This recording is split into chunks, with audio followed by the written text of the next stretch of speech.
লাহিড়ী বাবু YouTube চ্যানেলে আজকে আপনারা শুনবেন দেবাশিস লাহিড়ীর গল্প একটি আরোগ্যের কাহিনী।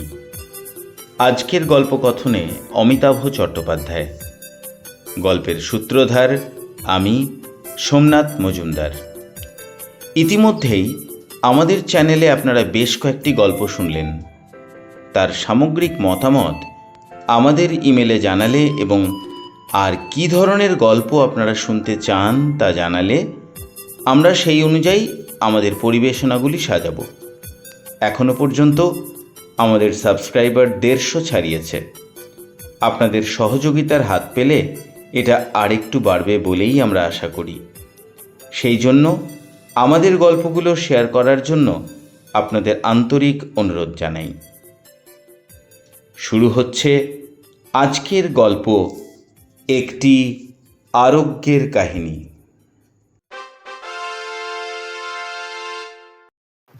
কেমন আছেন কমলেশদা? চোখ খুলে তাকালাম। কাঁধে ঝোলানো ভ্যানিটি ব্যাগ, মাথা থেকে মুখের উপর এসে পড়া কয়েক গাছি কুন্তল, আর সারা মুখে সদ্য ফোটা গোলাপের মতো হাসি নিয়ে সামনে পরমা দাঁড়িয়ে। আমি ভালো নেই, সত্যি সত্যিই ভালো নেই। শরীরের ডান দিকটায় ভীষণ ব্যথা। হাত নাড়তে গেলেই কান থেকে কবজি অবধি টনটন করে। মাঝে মাঝেই মাথার ভিতর যন্ত্রণা হয়। সামনে স্থির হয়ে থাকা পৃথিবীটা হঠাৎ করেই বনবন করে ঘুরতে থাকে। এর উপর সর্বক্ষণ মনে একটা ভয় ভয় ভাব, এই বুঝি মরে গেলাম, এই বুঝি মরে গেলাম। কিন্তু পরমাকে দেখার পর এসব কথা আর মনেই এলো না। অনেক কষ্টে হেসে বললাম, ভালো আছি। বেশ লোক তো আপনি। পরমা আমার বেডের নিচ থেকে টুলটা টেনে বের করে বসলো। আমাদের খবর টবর না দিয়ে এইরকম একটা দুর্দান্ত অ্যাক্সিডেন্ট করে বসলেন। বাঙালির রসিকতা বোধ কমতে কমতে এখন প্রায় অস্তমিত হয়ে এসেছে বললেই হয়। পরমা সেই শেষ প্রজন্মের একজন বলেই আমার মনে হলো। আমি জানি পরমার কথা বলার ধরনটাই এই রকম। বেশ কয়েক বছর ওর সঙ্গে একই অফিসে চাকরি করছি। দিনে প্রায় 6 ঘন্টা আমরা একসঙ্গে কাটাই। তাই আমি একদমই অবাক হলাম না। অথচ গত 7 দিন ধরে চেনা পরিচিত সহকর্মী, বন্ধু বান্ধব, আত্মীয় স্বজন, পাড়া প্রতিবেশী সবার সাথে একই কথা বলে বলে আমি প্রচণ্ড হাঁপিয়ে উঠেছিলাম। এরা প্রত্যেকেই নিয়ম করে আমায় দেখতে এসেছেন ভিজিটিং আওয়ার্সে। আমায় দেখে নিয়ম করে শিউরে উঠে বলেছেন, এ কি অবস্থা করেছো তোমার? তারপর যথা নিয়মে কৌতূহল ভরে প্রশ্নটা ছুড়ে দিয়েছেন, কিভাবে অ্যাক্সিডেন্টটা হলো? আমি জানি ওরা জানেন অ্যাক্সিডেন্টটা কিভাবে ঘটেছে, তবু আমায় পুরো ঘটনাটা কিভাবে ঘটলো তার একটা সংক্ষিপ্ত ধারা বিবরণী দিতে হয়েছে। সব শুনে ওরা বলেছেন, যাক বাবা, এবারে ভগবানের দয়া বেঁচে গেছো। তারপর আবার প্রশ্ন, ডাক্তার কি বলছেন? এই প্রশ্নের উত্তর দেওয়ার পরে তিনি বা তাঁরা আমার দ্রুত আরোগ্য কামনা করে নিয়ম করে প্রস্থান করেছেন। অবশ্য যাওয়ার আগে তারা বারবার বলে এবং বুঝিয়ে দিয়ে গেছেন কোন কোন অসুবিধার জন্য তিনি আগে আমাকে দেখতে আসতে পারেননি, কিংবা কি কি কারণে হয়তো খুব তাড়াতাড়ি হাসপাতালে আর আমাকে দেখতে আসতে পারবেন না। আজকে তার আমার কাছে আরও কিছুক্ষণ থাকার ইচ্ছে ছিল, কিন্তু বিশেষ কাজ পড়ে যাওয়ায় তাও আর সম্ভব হচ্ছে না। গত 4 বা 5 দিন ধরে আমার সাথে একই ঘটনার পুনরাবৃত্তি হয়ে চলেছে। লোকগুলো আমায় দেখতে এসে নিজেদের ভেতরটা দেখিয়ে দিয়ে গেছে। এখন যদিও শরৎকাল নয়, তবু আমার মনে হলো পরমা যেন সদ্য ফোটা শিউলির গন্ধ নিয়ে এলো। আমি হাসলাম। পরমা বলল, ঘটনাটা ডিটেলসে শুনে আমার কি মনে হলো জানেন? চোখে হেসেই জিজ্ঞাসা করলাম, কি? আমার মনে হলো, আহা, আমিও যদি আপনাদের সঙ্গে গাড়িতে থাকতাম তাহলে অ্যাক্সিডেন্টের বেশ একটা ফার্স্ট হ্যান্ড এক্সপেরিয়েন্স হয়ে যেত। উত্তর দেওয়ার কিছু নেই, চুপ করে রইলাম। আচ্ছা কমলেশদা, আপনার নিজেকে এখন বেশ ভিআইপি ভিআইপি বলে মনে হচ্ছে না? কেন? আমি ভ্রু কোঁচকালাম। পরমা বলল, সে প্রায় 5-6 বছর আগেকার কথা। আপনি তখনও আমাদের অফিসে জয়েন করেননি। সেবার বাথরুমে আছাড় খেয়ে আমি আমার হাত ভেঙে 7 দিন হাসপাতালে শুয়েছিলাম। কত লোক দেখা করতে আসতো। তখন আমার নিজেকে বেশ ভিআইপি ভিআইপি বলে মনে হতো। শারীরিক কষ্ট তো ছিলই, তবে কি একটা লাভ হয়েছিল জানেন? যাদের সাথে সম্পর্কের সুতোটা প্রায় ছিঁড়ে যেতে বসেছিল তারাও অনেকেই আসতো। তাই ঢিলে হয়ে যাওয়া সম্পর্কের সুতোটা আবার বেশ টান টান হয়ে গেছিল। আমার এখন কেন যেন মনে হয় সুতোগুলো আবার কেমন ঢিলে হয়ে গেছে। এবার একটা কিছু বাঁধিয়ে হাসপাতালে শুয়ে থাকলেই আবার সব সুতো টান টান হয়ে যাবে। বললাম, না ভাই, আমার ইম্পর্টেন্ট পার্সন হওয়ার দরকার নেই, সুতো টান করারও ইচ্ছে নেই। মানুষের মনগুলো এমন হয়ে গেছে যে সুতো যত ঢিলে হয়ে যায় ততই ভালো। আমি ভালো হয়ে বাড়ি যেতে পারলে বাঁচি। পরমা হেসে উঠে দাঁড়ালো। আমিও এখন আপনার সামনে থেকে যেতে পারলে বাঁচি, না গেলে বুঝতেই পারছেন আর একজন আমার জন্য দাঁড়িয়ে থাকবে। আমি দিব্যেন্দুকে চিনি, জানি অফিস শেষ করে পরমার সঙ্গে দেখা করার জন্য সে বড়বাজারের বাস স্ট্যান্ডে দাঁড়িয়ে থাকবে। মনটা খারাপ হয়ে গেল, তবুও বললাম, আবার কবে আসবে? টুলটাকে বেডের নিচে ঢুকিয়ে পরমা বলল, আমার কি আপনাকে দেখতে আসা ছাড়া আর কোনো কাজ নেই নাকি? এতই যদি বকর বকর শোনার ইচ্ছে তো গাড়িতেই সঙ্গে নিতে পারতেন, একসাথে ডিগবাজি খেয়ে পাশাপাশি বেডে শুয়ে গল্প করতে পারতাম। পরমা চলে গেল। আমি আবার চোখ বন্ধ করে ফেললাম।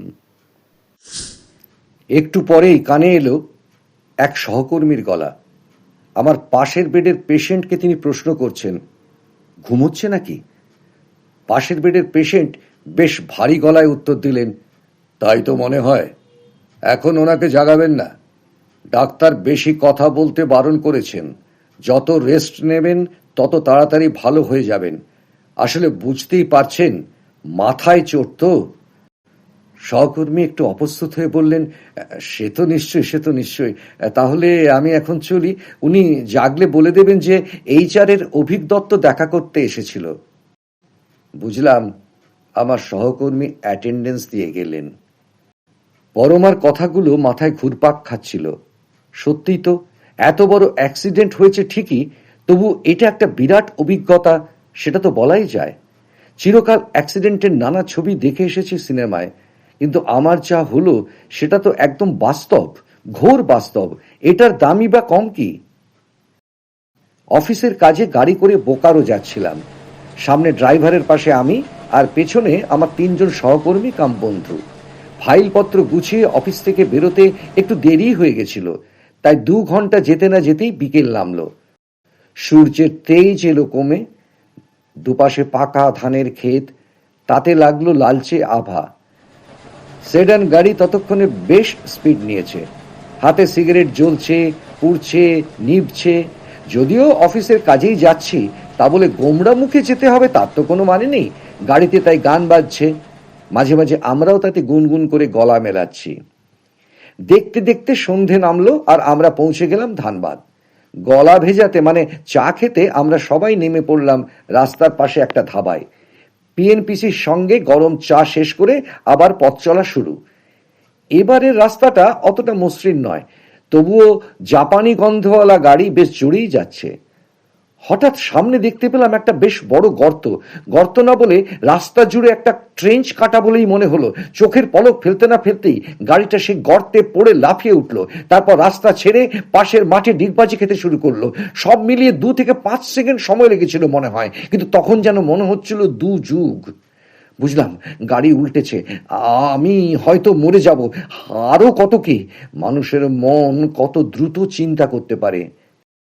ডিগবাজি খাওয়া শেষ করে গাড়িটা স্থির হওয়ার পর কি করে যে বাইরে বেরোলাম তার মনে নেই, কিন্তু বেরিয়ে প্রথম যে অনুভূতিটা হলো তা হলো আমি বেঁচে আছি। বাকিদের কি হলো আবছা আলোয় পরিষ্কারভাবে বুঝতে পারলাম না। আগেই দেখেছি ড্রাইভারের বুকের উপর স্টিয়ারিংটা চেপে বসে আছে, মাথাটা একদিকে হেলে আছে। না, এ কিছুতেই বেঁচে থাকতে পারে না। গাড়ির পেছনে বাকি 3 বন্ধু কেউ নেই, হয়তো ছিটকে পড়েছে কোথাও। উঠে দাঁড়াতে গেলাম, কিছুতেই পারলাম না।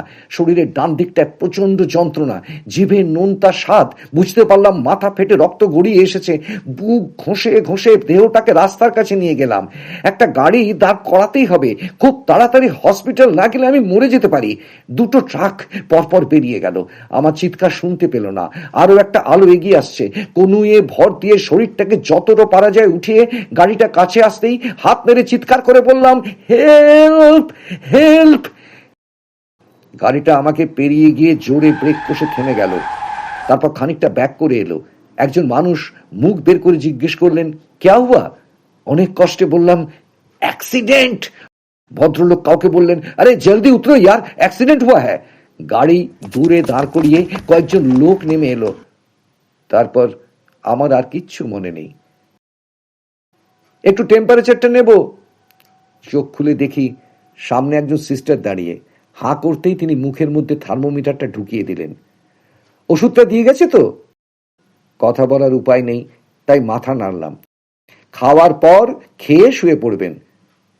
আবার মাথা নাড়লাম। আমার গায়ে জ্বর নেই, কোনোদিন ছিল না, থাকেও না। তবু রুটিন মাফিক সিস্টাররা সকালে এবং বিকেলে আমার টেম্পারেচার নেয়। যদিও মনের টেম্পারেচার মাপার ক্ষমতা সেই থার্মোমিটারের নেই, অথচ আমি স্পষ্ট বুঝতে পারি শরীরের উত্তাপ ঠিক থাকলেও মনের তাপমাত্রাটা প্রতিদিনই একটু একটু করে কমে যাচ্ছে। আজ বিকেলে ডাক্তার ফতোয়া জারি করে গেছেন, কথা বলা বন্ধ, ভিজিটারদের আনাগোনা বন্ধ। আমার বেডের গায়ে বোর্ড ঝুলিয়ে দেওয়া হয়েছে, তাতে লাল অক্ষরে লেখা, নো ভিজিটার্স প্লিজ। বেশ কিছুদিন কেটে গেছে। এই কদিনে আর কিছু হোক বা না হোক, আমার শ্রবণ শক্তি প্রচণ্ড রকমভাবে বেড়ে গেছে। হয়তো শরীরের অন্যান্য ইন্দ্রিয়গুলো নিষ্ক্রিয় থাকার ফলেই আমার কান দারুণ কাজ করছে। অনেক দূরের কথা এখন স্পষ্ট শুনতে পাই। বিকেলে আমাকে দেখে যাওয়ার পরে আমার বেডের থেকে বেশ খানিকটা দূরে দাঁড়িয়ে সিস্টারের সঙ্গে ডাক্তারের কথাবার্তা আমার কানকে ফাঁকি দিতে পারেনি। আমার অবস্থা যে বেশ খারাপ সেটা ডাক্তারবাবু সিস্টারকে বুঝিয়ে দিয়ে গেছেন। আজকেই স্ক্যানিংয়ের রিপোর্টটা এসেছে, তাতে দেখা গেছে মাথায় এখনো বেশ ভালো রকম হ্যামারেজ হচ্ছে। কালকে স্পেশালিস্ট আসবেন, চোখের ডাক্তারও আসবেন। আমার অন্ধ হয়ে যাওয়ার সম্ভাবনাও উড়িয়ে দেওয়া যাচ্ছে না। রাত্রে খাওয়া দাওয়া শেষ করে ট্যাবলেটগুলো খেয়ে শুয়ে পড়লাম। ঘুম আসছিল না। আমার কোনো পিছু টান নেই। আত্মীয় স্বজন বলতে যারা আছে, মন এবং স্থানের দিক দিয়ে তারা এত দূরের মানুষ যে আমি মরে গেলে তাদের কিছুই যাবে আসবে না। মৃত্যুর সংবাদ পেলে হয়তো একবার বলবে, ছেলেটা মরে গেল, আহারে। ব্যাস, ওই পর্যন্তই। আমরা সবাই আজকাল বড্ড বেশি আত্মকেন্দ্রিক হয়ে পড়ছি। মানুষ মাত্রই আত্মকেন্দ্রিক, এটা মানুষের অপরাধ নয়। আমাকে যদি একটা মশা কামড়ায় যতটা ব্যথা পাই, অন্য কারোর পা দুটো কেটে বাদ গেলেও বোধহয় অতটা কষ্ট পাই না। তবুও আমি ভাগ্যবান, আমার অন্তত তাই মনে হয়। আমিও অ্যাক্সিডেন্টের সময় মরে যেতে পারতাম, অন্যরা যেমন গেছে। ড্রাইভার তো সঙ্গে সঙ্গেই মারা গেছে। এক বন্ধু হাসপাতাল অবধি পৌঁছতে পারেনি, বাকি দুজন 1 বা 2 দিন যুদ্ধ করে জীবন রাজার কাছে হার মেনেছে। বেঁচে আছি শুধু আমি। ঘটনার পর প্রায় 1 মাস কেটে গেছে। এই কদিনই তো ফাও। যদি আরো কয়েকদিন বাঁচি তবে সেটাও ফাওয়ের খাতাতেই জমা হবে। আর যদি একেবারেই বেঁচে যাই তবে বাকি জীবনটাই উপরি পাওনা। কিন্তু সেই সৌভাগ্য কি আমার হবে? আর যদি দৃষ্টি চলে যায়, না না, সেভাবে আমি বাঁচতে চাই না। আমি বুঝতে পারছি আমার মনের তাপমাত্রার পারদটা আরো নেমে যাচ্ছে। কোনো মাপকাঠি নেই বলে তার তাপাঙ্ক মাপা যায় না, তবুও আমি বুঝতে পারছি সেটা ক্রমাগত নামছে। আরো বেশ কয়েকটা দিন কেটে গেছে। পরমা আর আসেনি। ইতিমধ্যে আমি খানিকটা ভালো হয়ে উঠেছি। আমাকে এখন একটু আধটু কথা বলার পারমিশন দেওয়া হয়েছে, কিন্তু বলবো কার সাথে? বেশ কিছুদিন ধরে হাসপাতালে আছি, সবাই নিজের নিজের কাজে ব্যস্ত হয়ে পড়েছে। ট্রেনি নার্সগুলো সকালবেলা এসে বিছানা পরিষ্কার করে দেয়, টেম্পারেচার নেয়, মাঝে মাঝে গা মুছিয়ে দেয়, বেশ খুশি মনেই করে। তখন আমি ওদের সঙ্গে কথা বলি। এই তো একটু আগেই একটা মেয়ে আমায় বলল, আপনার জামাটা না নোংরা হয়ে গেছে, আজকে পাল্টে দিই। বললাম দাও। জামাটা খুলতে গিয়ে ডান কাঁধে ব্যথা লাগতেই মুখ দিয়ে বেরিয়ে এলো, উফ। মেয়েটা বিষণ্ণ মুখে বলল, আপনার লাগলো? ওর মুখ দেখে আমার ব্যথা কোথায় চলে গেল। বললাম, না না, লাগেনি। মেয়েটা হাসলো।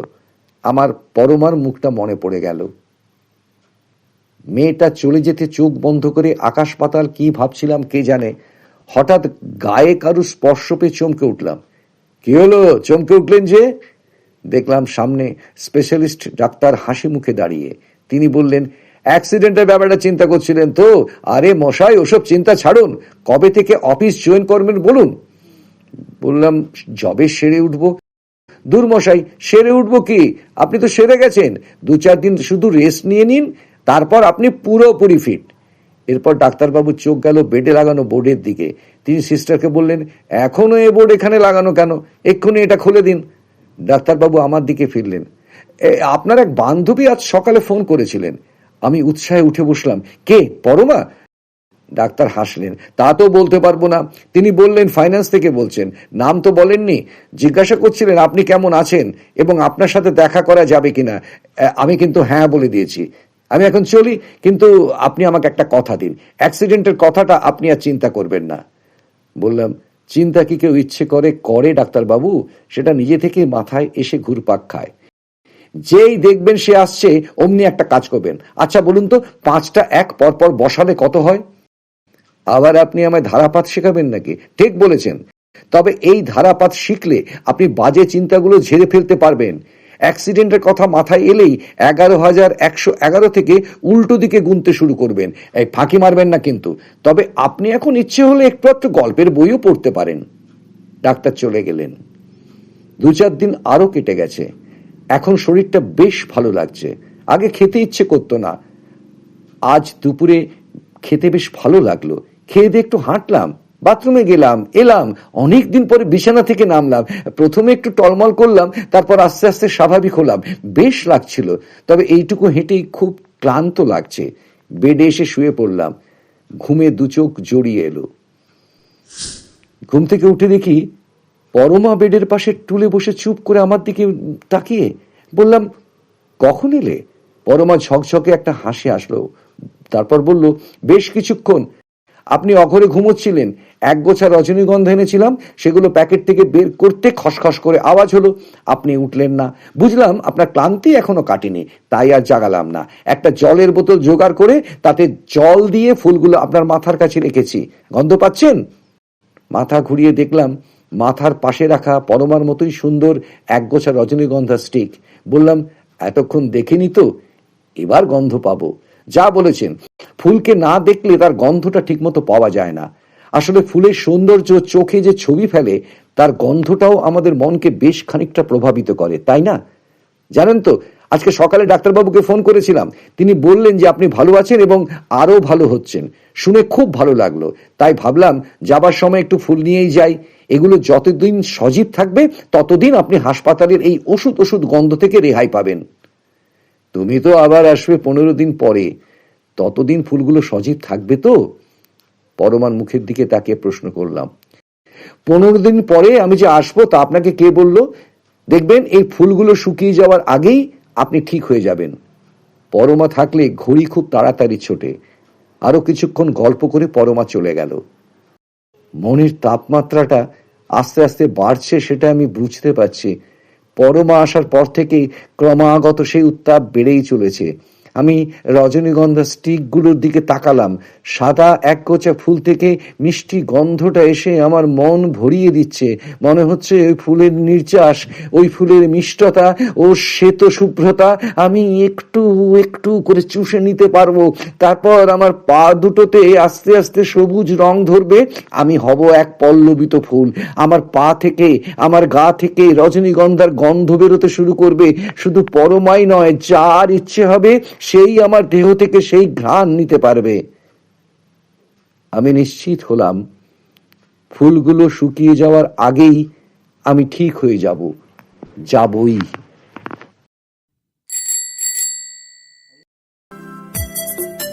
আজকের গল্পটা আপনাদের কেমন লাগলো তা মন্তব্য করে জানাতে ভুলবেন না কিন্তু। আবার নতুন গল্প নিয়ে আমরা আসবো আগামী রবিবার ঠিক সকাল 10টায়। সবাই ভালো থাকুন, সুস্থ থাকুন আর আনন্দে থাকুন।